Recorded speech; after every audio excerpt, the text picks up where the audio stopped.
세 번째 키워드는 합의입니다. 합의. 예, 영어로는 consensus라고 하는데 어떤 동의라고도 표현을 할 수가 있겠죠. 사회의 본질에 대해서도 얘기를 해봤고 그런 계층, 수직적인 그런 격차에 대한 얘기도 해봤습니다. 근데 생각을 해보면 이러한 질서, 사회 질서, 사회에 대한 어떤 설명은 과연 누가 만들었는가? 누가 이런 주장들을 하고 있는가? 우리는 모두는 받아들이고 있는가? 이러한 부분들을 우리는 의문을 가질 수 있겠죠. 그래서 사회 질서나 그런 수직적인 그런 위계 질서의 존재에 대해서 우리는 그리고 어떤 제도들이 필요한가에 대해서 설명을 할 필요가 기능론자들은 생기게 되었습니다. 누가 이런 질서를 만들었나에 대한 당위성에 대해서 얘기를 하기 위해서 만든 개념이 바로 합의라는 개념입니다.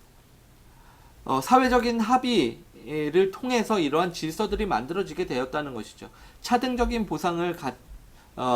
보상을 통해서 능력이 더 출중한 사람들을 더 높은 위치에 더 많은 많은 일들을 맡기는 것이 우리 사회에 바람직하다고 우리 대부분의 사람들이 생각을 하고 있기 때문에, 그리고 교육제도를 통해서 그러한 차등적인 보상 체제를, 선발 체제를 만들어낼 수 있는 능력을 우리 사회는 갖추고 있다고 우리 모두는 믿고 있기 때문에 이러한 질서들이 만들어졌다라고 기능론자들이 얘기를 하고 있는 것이죠. 반면에 누군가의 입김 혹은 누군가의 어떠한 단순한 선호에 의해서 이러한 질서나 아니면은 누군가의 욕심에 의해서 이러한 불평등한 질서, 격차가 나는 질서가 만들어졌다고 한다면 사람들은 불만을 가지고 이 사회가 정의롭지 못하다고 생각을 할 수가 있겠죠. 그러나 이런 합의라는 개념은 이러한 비판이나 사회에 대한 비판이나 어떠한 의문을 누르는 역할을 하게 됩니다. 사회는 기본적으로 사회 구성원 간의 보편적인 합의와 동의에 의해서 특징 지어진다고 설명하는 기능론자들의 주장에 의해서 말이죠. 따라서 이 합의라는 개념을 가지고 사회를 설명하게 되면 어떤 사회 질서가 바람직하고 어떤 지식이 더 중요하고 필요한가에 대한 질문보다는 이 사회는 어떤 식으로 구성되어 있는가, 우리 사회 질서는 어떤 역할들을 각 제도들과 사회 질서들은 어떤 역할들을 맡고 있는가, 각 개인들은 이 사회 속에서 얼마나 잘 노력을 해야 되는가, 그 노력을 어떻게 잘 보상해 주면 되는가에 대한 기능적인, 기계적인 그런 흐름과 그런 도면에 대해서만 이해하면 된다는 논리로 흐르게 되는 것이죠. 불평등에 대한 합의, 어떤 수직적인 위계 질서에 대한 합의도 마찬가지입니다. 이러한 합의를 이루는 과정은 교육에서는 사회화 과정으로 많이 얘기가 되고 있습니다. 사회화라는 것은 모든 사람들이 이 사회 속에서 잘 살아갈 수 있도록 어떤 사회 질서나 기본적으로 알아야 될 지식들을 배워나가는 과정을 우리는 사회화라고 설명을 할 수가 있습니다. 에밀 뒤르켐이라는 프랑스 학자가 이런 교육이 사회화 과정이라고 설명을 많이 하고 있는데요.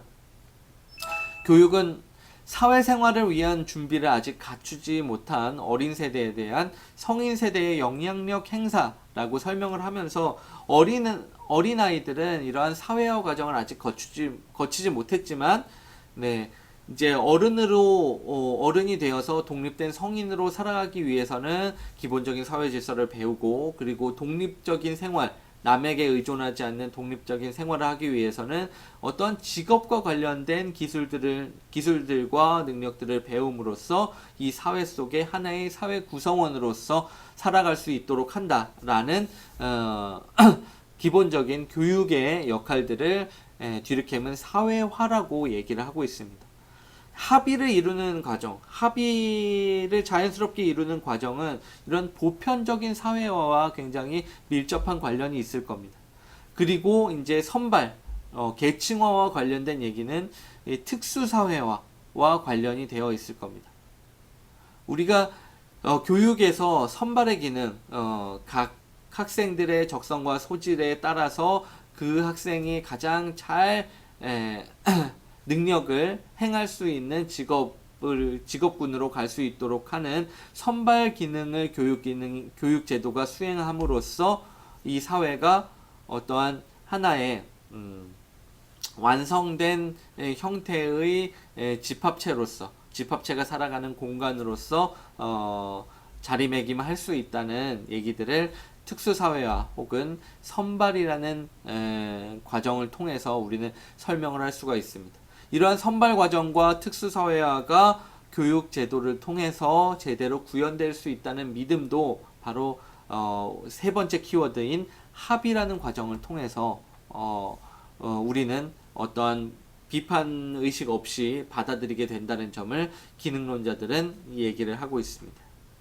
기능론에 대한 비판을 할 수 있는 부분들은 확실합니다. 이런 어떤 반대 여론들, 그 기존 사회 질서에 대한 어떤 비판 의식들, 어떤 부정적인 시선을 제대로 고려하지 못하고 그런 불정적인 시선을 가지고 있는 사람들이 오히려 사회 부적응자라고 치부할 수 있는 그러한 문제점들을 가지고 있다는 것이죠.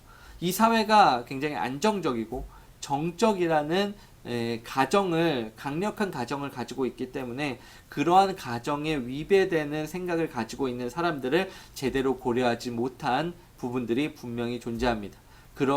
그러한 문제점들을 해결하기 위해 나타난 이론이 바로 갈등론이라고 우리는 얘기를 할 수가 있을 겁니다.